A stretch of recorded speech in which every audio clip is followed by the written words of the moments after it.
Yeah, we ended up the game after analysing all the evidence that we had on the images with a huge anger and disappointment, because that wasn't a human error. That was a big not conceiving and understanding your job, and that's not acceptable.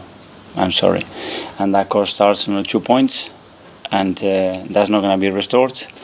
So we're going to have to find those 2 points somewhere else in the league. But at the same time, we appreciate the apology, we appreciate the explanations, which were really open, to be fair.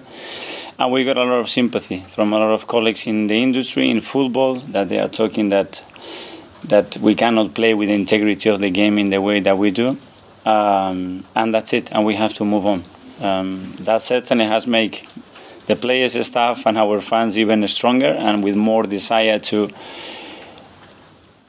pass this hurdle that they put on us. So we are ready for it.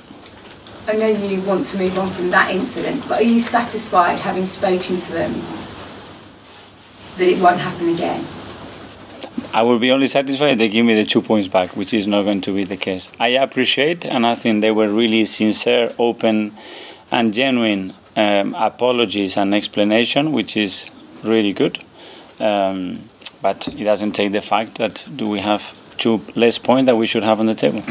And the fact that you work hard to do your job, your players work hard to get their jobs right, and yet somebody else doesn't do their job right, that can't be right, can it?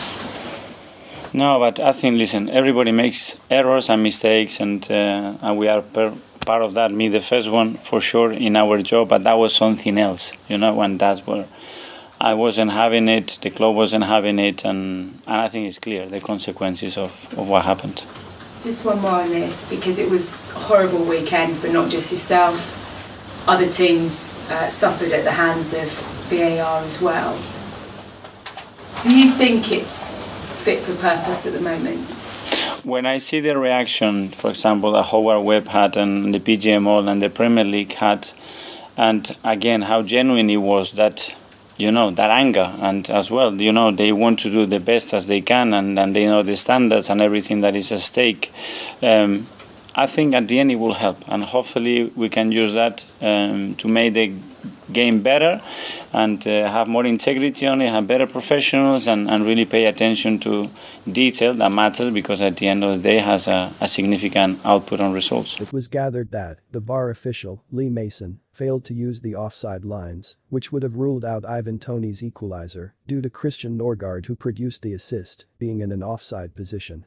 Arsenal were not the only club who experienced an abysmal VAR performance in the Premier League over the weekend, but Brighton also displeased by a contentious decision that incorrectly chalked off Pervis Estupiñán's opener at Crystal Palace. Following the outcome, the Premier League's referee chief, Howard Webb, reached out to Arsenal and Brighton to acknowledge significant errors in the VAR process. The Gunners still sit atop of the log with 3 points ahead of second-placed Manchester City. A side they will host at the Emirates Stadium on Wednesday. Man City had already beaten Arsenal this year, knocking them out of the FA Cup, and if City managed to beat Mikel Arteta's side again, it could mean the end of Arsenal's title hope, despite playing a game less than Manchester City.